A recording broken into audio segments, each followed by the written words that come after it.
Terra é formada inteirinha de minerais. Né? Dá a impressão que o interior da Terra tem líquido, né? Formado por magma.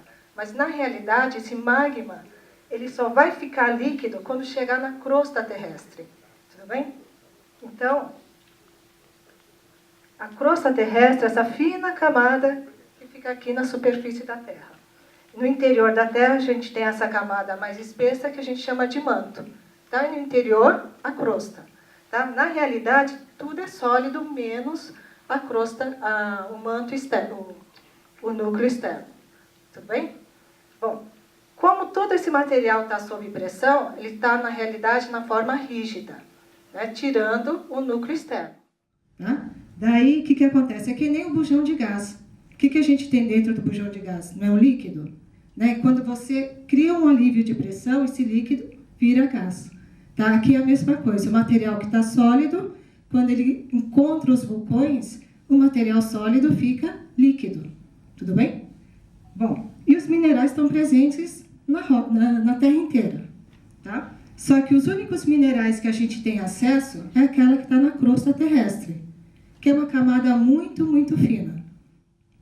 E essa camada bem fininha tem no máximo 100 quilômetros de espessura, é o máximo. Mas a gente não tem acesso a 100 quilômetros de espessura. A gente tem acesso no máximo até 10 quilômetros de espessura. E mesmo assim, é bem difícil você chegar a 10 quilômetros. Tá? Bom, mas quando a Terra se formou, a gente tem uma característica que está voltada ao tipo de elemento químico disponível para a gente. Tá? Então, por exemplo, no interior da Terra a gente tem aqueles elementos mais pesados, né? E na crosta acabou sobrando aqueles elementos mais leves, principalmente ricos em alumínio e sílica. Tudo bem? Então, são esses elementos que estão disponíveis para a gente. Bom, um mineral, para ser mineral, primeira coisa, ele tem que ser sólido. Tá? Então, uma zeólita é sólida. Segundo, tem que ser o sólido homogêneo. Segundo, tem que ser natural. Tá? Porque existem minerais que podem ser sintetizados pelo homem. Então, eu vou dizer que aquele mineral é sintético e não natural. Tá? Mas para ser mineral, tem que ser natural. Terceiro, tem que ter uma composição química definida. Tá? Então, por exemplo, começando lá, sólido homogêneo. Água líquida seria um mineral? Apesar de chamar de água mineral, seria um mineral? Não, porque ele é líquido. Tá? Mas e gelo? Seria mineral nesse conceito? Sim. Tá? Se for natural, o gelo continua sendo mineral. Tem composição química definida? Tem. H2O. Eu posso ter impureza nessa composição. Tá? Então, por isso que eu posso ter minerais com algumas impurezas. Tem arranjo atômico ordenado? Tem. Né? E geralmente é formado por processos inorgânicos. Só que tem exceção, eu posso ter processos orgânicos, por exemplo, as conchas. Né? Concha é formado de carbonato de cálcio, eu tenho calcita. Tá? E aqui um exemplo de um mineral que se formou dentro de uma caverna, de uma mineração lá no México. Chama Naica, aquela região de Naica. Era uma exploração de chumbo, né? E as águas começaram a percolar as rochas dessa mineração, começou a tirar cálcio e sulfato. Essa solução encontrou uma caverna, né? Seria o quê? Uma cavidade. E esses cristais cresceram, tiveram espaço e tempo para crescer. Tá? Por isso que elas ficaram gigantes. Quando você olha para uma amostra de zeólita, você não vê cristais bem definidos. Por isso que a gente chama de rocha, porque você não vê cristais. Né? Por quê? Porque nesse caso os cristais são bem minúsculos. Tá? Mas os minerais podem crescer desde que eu dê espaço e tempo. Tá? Então, nesse caso aqui, são gigantes porque tinha espaço e tempo. Bom, e como se originam os minerais? Né? Eu tenho mineral no interior da Terra e na crosta. Para mim, me interessa entender como que os minerais se formam na crosta. Praticamente existem 3 processos. O processo magmático, por precipitação de sais e recristalização de sólidos. Isso aqui é um mineral esmeralda. A gente encontra muito em Minas Gerais. Isso aqui é uma turmalina. Tá? A gente tem muito desses minerais aqui no Brasil. Bom, o que é um processo magmático? O próprio nome já está dizendo. Né? São minerais que vêm do resfriamento do magma. Tá? Então, por exemplo, o quartzo. Opa. O quartzo é um exemplo de minerais que se formam a partir do resfriamento do magma. Isso aqui também é outro tipo de quartzo que a gente chama de ametista, né, que ocorre dentro de geodos. Isso aqui, então, é a lava que esfria e gera o basalto, por exemplo. No interior de São Paulo, a gente tem várias camadas de basalto. Tá? Não é um vulcão. Está relacionado com a abertura do Oceano Atlântico. Quando o Brasil separou da África, teve um derrame imenso de lava de basalto. Esse basalto que a gente vê cobrindo o interior de São Paulo, pega Paraná, Foz do Iguaçu, por exemplo, aquelas quedas são de basalto, né? A gente tem rocha basáltica, pega Santa Catarina, Rio Grande do Sul, tá? E vai embora. São camadas que chegam a ter mais de 200, 300 quilômetros de espessura. Tá? Não, metros, tá? De espessura. Outro tipo de formação de minerais, só voltando aqui rapidinho, nesse caso aqui, os minerais se formam a pressão e temperatura muito elevadas. Tá? Nesse caso aqui, os minerais se formam a pressão e temperatura ambiente, na superfície da Terra. Tá? Então, é o caso dos sais. Eu tenho halita, silvita, alguns minerais se formam principalmente em regiões áridas. Tá? Aqui é um exemplo de um deserto. Ou então, os minerais também se podem formar a partir de recristalização, a partir do próprio sólido. Né? Que antes eu tinha exemplos de líquido, resfriando, solidificando. Ou líquidos, evaporando e precipitando. Nesse caso aqui, é sólidos transformando em outro sólido. Então, por exemplo, cianita, granada. Tá? Esse processo a gente chama de processos metamórficos, onde a pressão e a temperatura é elevada, mas não o suficiente para fundir o material. Se não se fundir de novo, vira magma. Tá? Então, é o intermediário. Onde é que eu tenho pressão e temperaturas elevadas na Terra? Naquelas regiões de encontro de placas tectônicas, por exemplo, tá? Que formam as grandes montanhas. No Brasil, eu encontro esses minerais. Tá? Então, isso significa que no passado eu tive essas condições, hoje não mais. Tá? Bom, então os minerais se formam desse jeito, e depois, como é que a gente faz para classificar os minerais? Bom, a classificação não se baseia na forma como eles são originados, tá? Se baseia na composição química.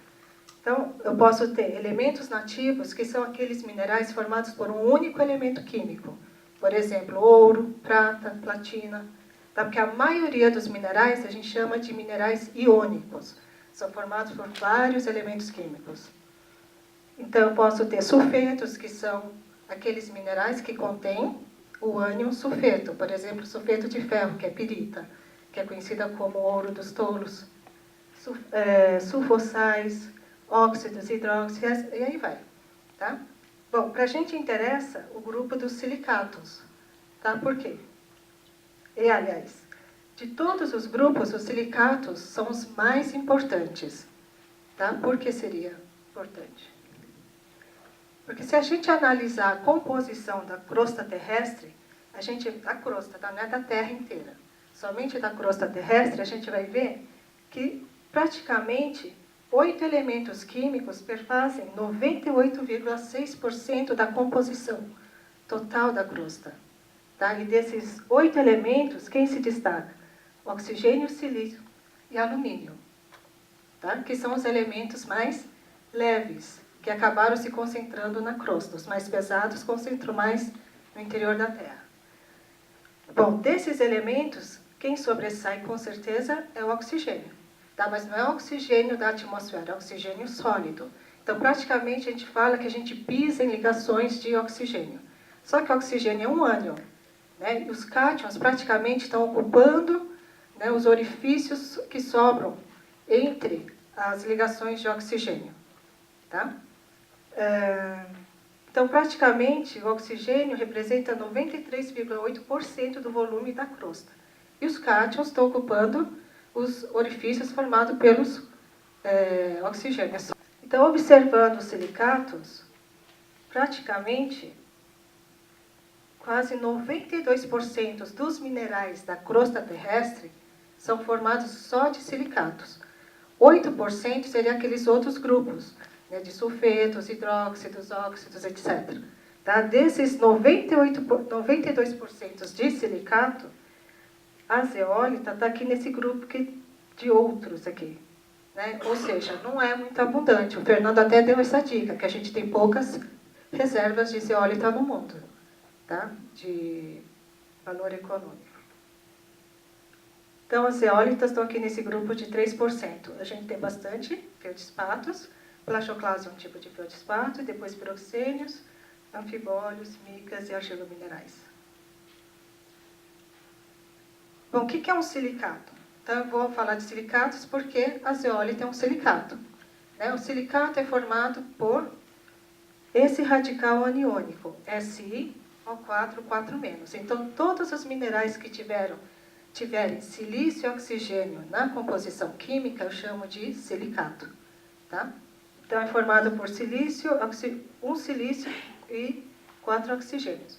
O silício tem carga 4+, o oxigênio 2-. Tá? Um mineral, para ser mineral, tem que ter estrutura cristalina neutra. Não pode ter excesso de carga nem positiva, nem negativa. Bom, a estrutura dos tetraedros é essa aqui. A estrutura dos silicatos é um tetraedro. Tá? Então, é só imaginar, por exemplo, você pegar 4 bolinhas de sinuca. Né? Então, você vai empilhar 3 embaixo e 1 em cima. Tá? Então, essa aqui é a estrutura do tetraedro. Né? Onde é que está o silício? O silício vai ficar bem no meio, naquele buraquinho que vai sobrar no meio desse tetraedro. Porque o silício é bem pequeno, os cátions são pequenos e os ânions são grandes. Então, praticamente, as estruturas dos minerais são formadas pelo empilhamento dos ânions. Tá? E os cátions sempre ocupando os orifícios. Tá? Dessa forma, eu neutralizo a estrutura dos silicatos. Tudo bem? Só que, mesmo assim, eu vou ter 4 oxigênios. Então, eu vou ter excesso de carga negativa, não vou? Porque 2- vezes 4 dá 8-. E silício, 4+. Então, na realidade, cada oxigênio aqui vai ter uma carga negativa sobrando. Tá? E essa carga negativa vai ser neutralizada pela entrada de um outro cátion. Tá? Bom, então, praticamente, a Terra é formada por silicatos. Né? E a ligação química entre o silício e o oxigênio é forte. Tem uma ligação química 50% iônica e 50% covalente. Certo? Então, essa estrutura tem uma dureza elevada. Bom, mas dentro dos silicatos eu ainda posso classificar. Tá? Eu posso classificar de acordo com o grau de polimerização dessas ligações químicas, porque eu tenho 4 ligações para ser realizada com os oxigênios. Bom, então, dependendo da ligação, eu posso ter os nesosilicatos formados só por um único tetraedro, tá? Então, o que significa que cada carga aqui que está sobrando nos vértices vão ser neutralizados por cátions, tá? Sorosilicatos é quando eu tenho o compartilhamento de um dos oxigênios por 2 tetraedros. Tá? Agora eu vou ter, já que os 2 estão compartilhando, aqui não vai ter carga sobrando, mas nos outros vértices eu vou ter. Então eu vou neutralizar colocando outros cátions.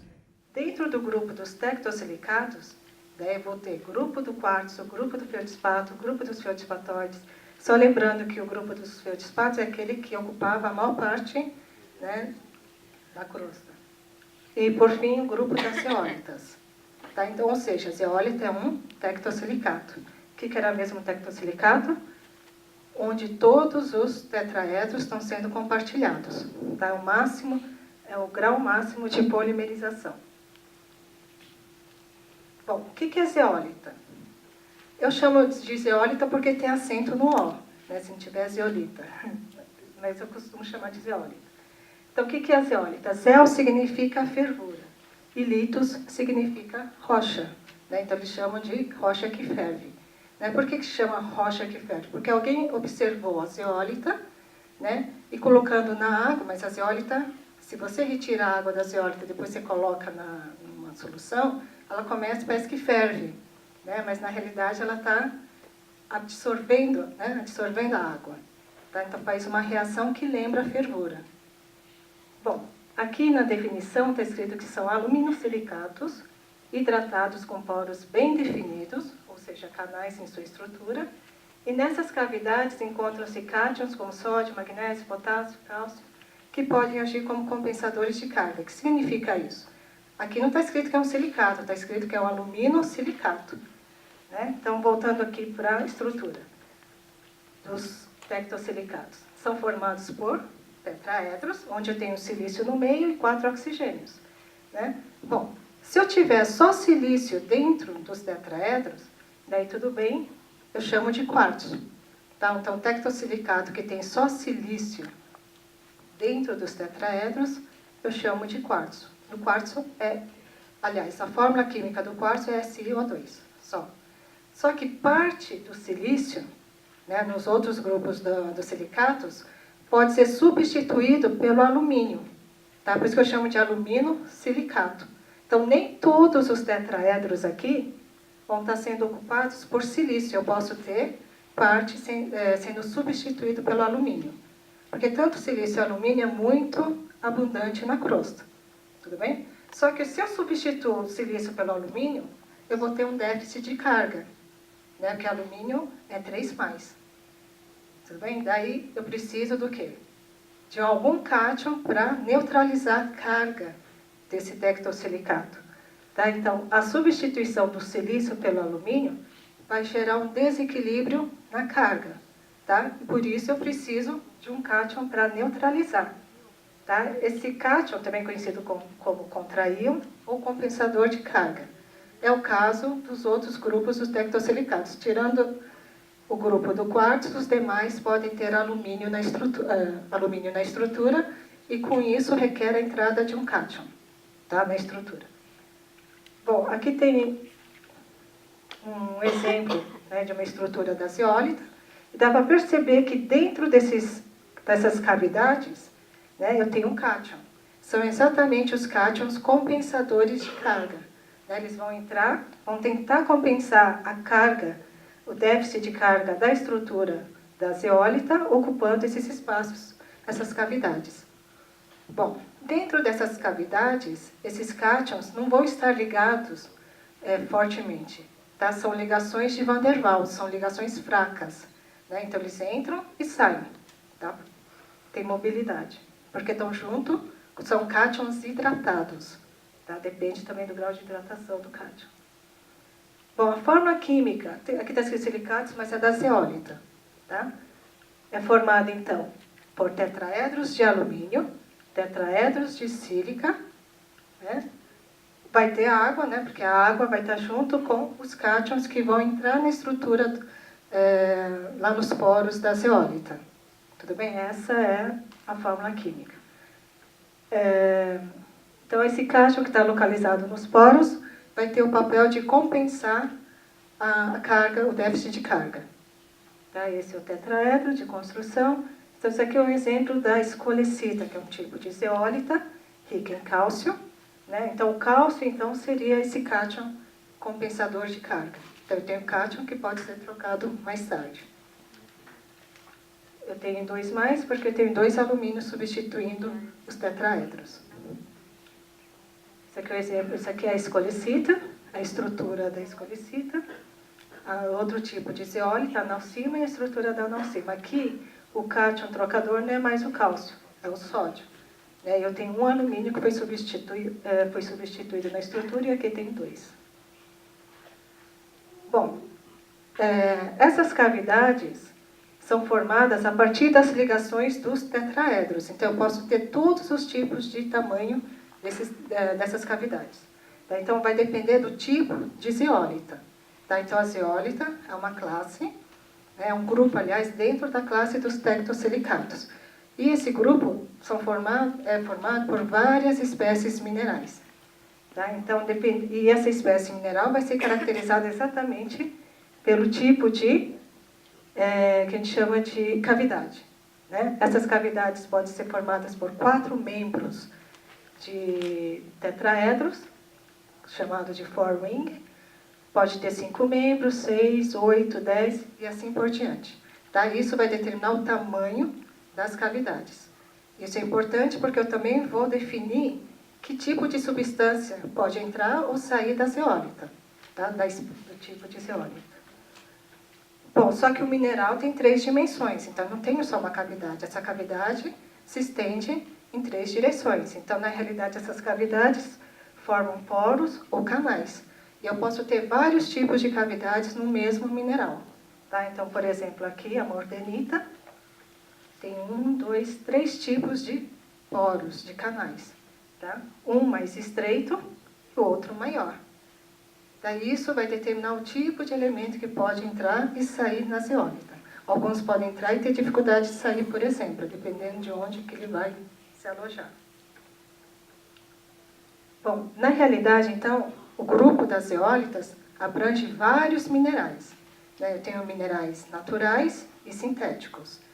Isso aqui eu acho que não está tão atualizado, mas quando eu fiz essa pesquisa, tinha cerca de 170 tipos de zeólitas, dentre as quais 40 eram naturais, e a maioria apresenta razão baixa de silício-alumínio.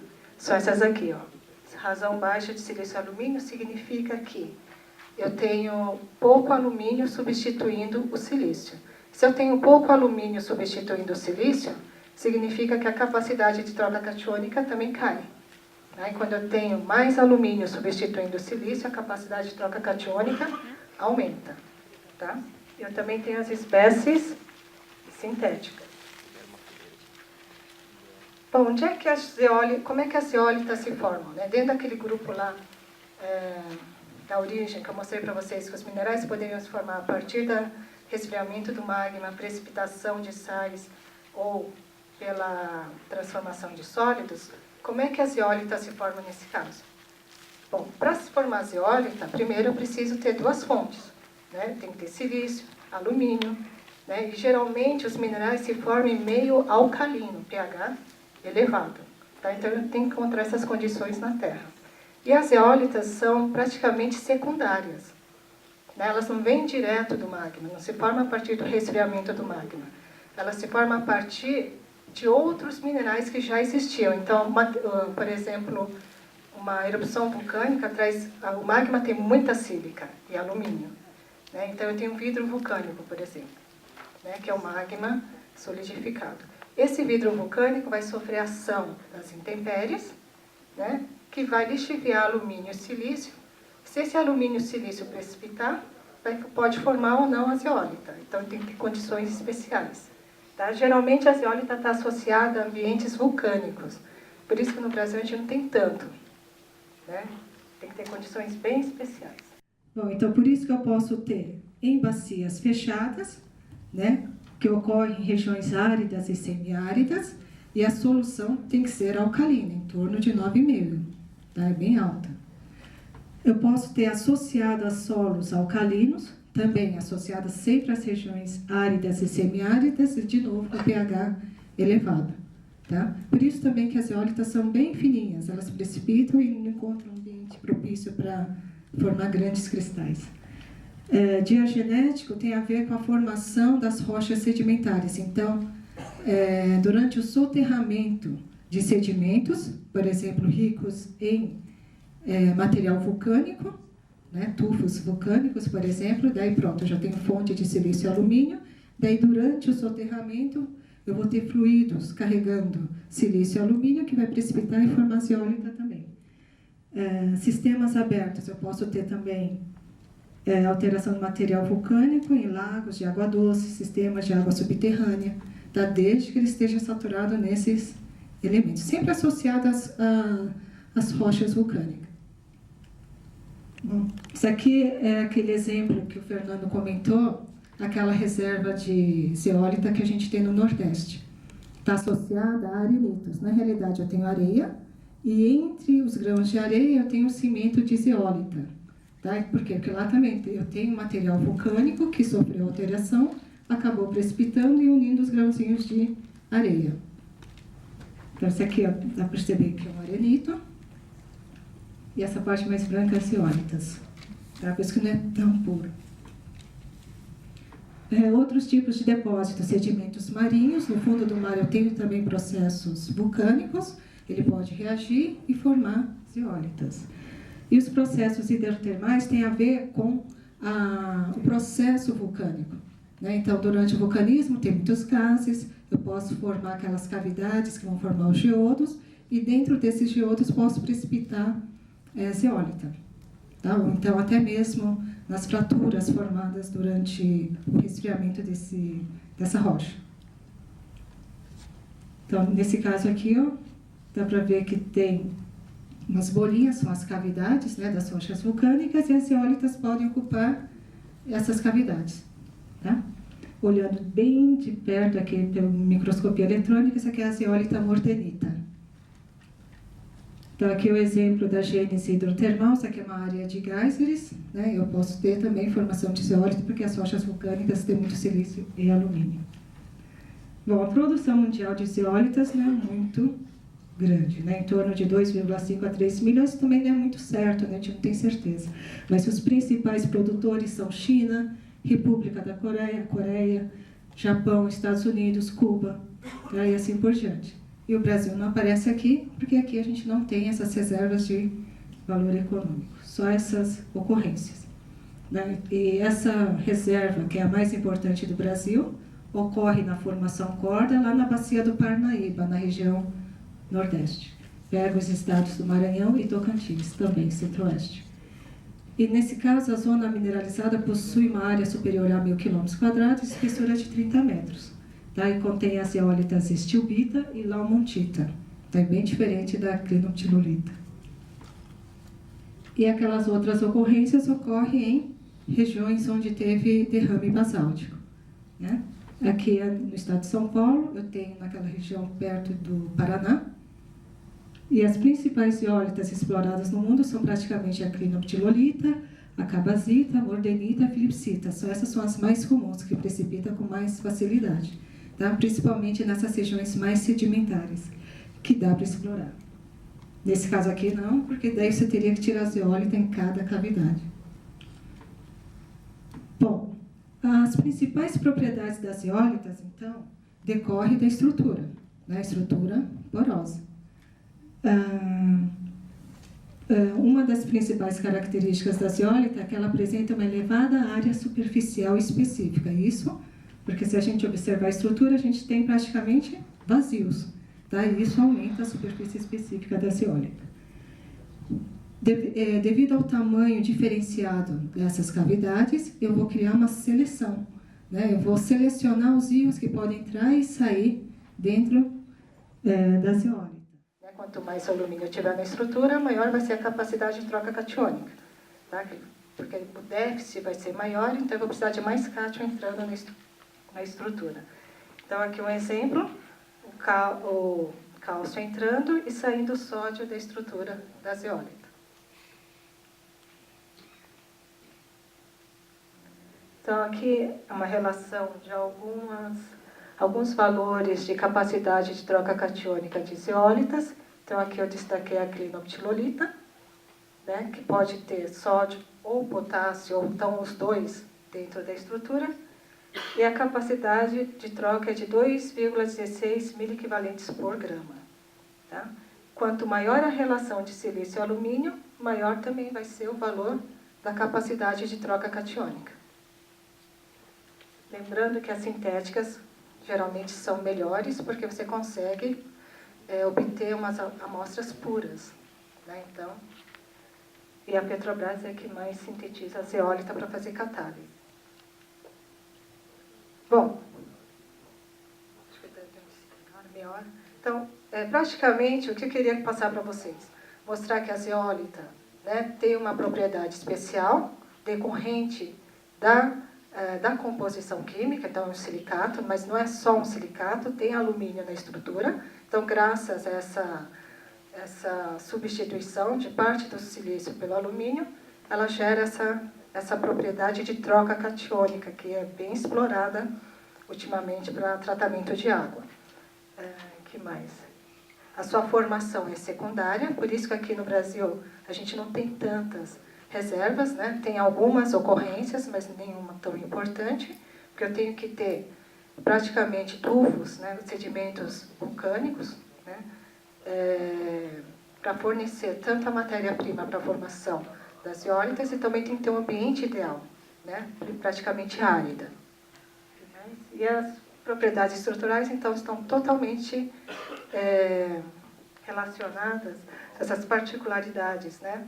Da presença de poros, que aumenta, então, a superfície específica e a capacidade de troca catiônica.